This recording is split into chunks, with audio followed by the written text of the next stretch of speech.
Bonjour à tous, comment ça va? J'espère que vous allez bien. Alors, je m'appelle Tria Charani.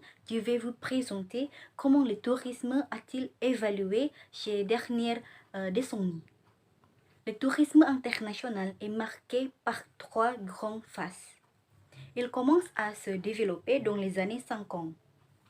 Jusque dans les années 80, le tourisme est en phase de démocration.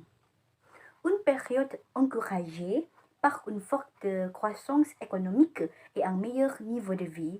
Aujourd'hui, l'économie du tourisme a été durement touchée par la pandémie coronavirus ou le Covid-19 et par les mesures qui ont été adoptées pour limiter la propagation du virus.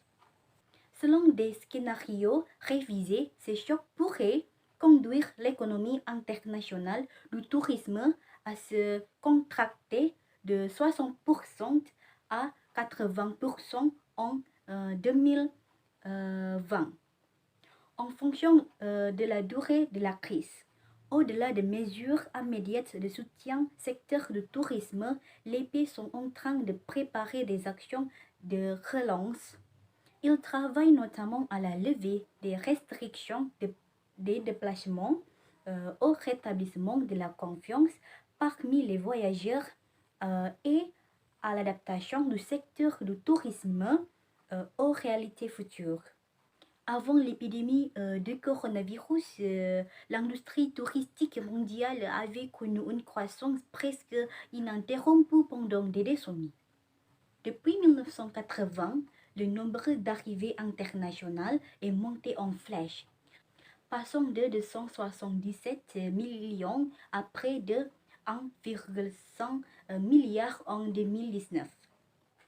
Comme le montre l'infographie, le nombre de touristes n'a baissé que 2 fois au cours de 2 dernières, en 2003 lorsque l'épidémie de SRAS a entraîné une baisse de 0,4% des arrivées et en 2009 lorsque la crise financière mondiale a provoqué une baisse de 14% des voyages internationaux.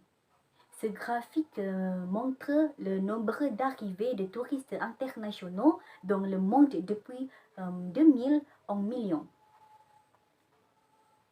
Le secteur du tourisme est un véritable moteur économique, un secteur fondamental pour l'économie mondiale, car il représente 10% de la richesse du PIB mondial.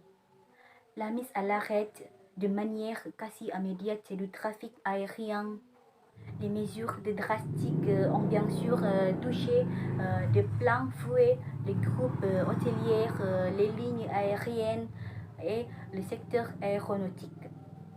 Les prévisions de reprise restent encore incertaines. L'Association internationale du transport aérien annonce au mieux un retour au niveau d'avant-crise en 2023. Le Covid-19 a révélé des faiblesses structurelles assez importantes dans l'industrie, mais également mis en lumière des opportunités technologiques pour préparer l'avenir. Par exemple, l'utilisation du cloud comme un levier d'augmentation de la flexibilité des coûts d'infrastructure. Les besoins d'un partage fiable et sécurise des données au niveau de l'écosystème de voyage pour permettre des actions plus coordonnées et pour assurer une meilleure prévision des risques.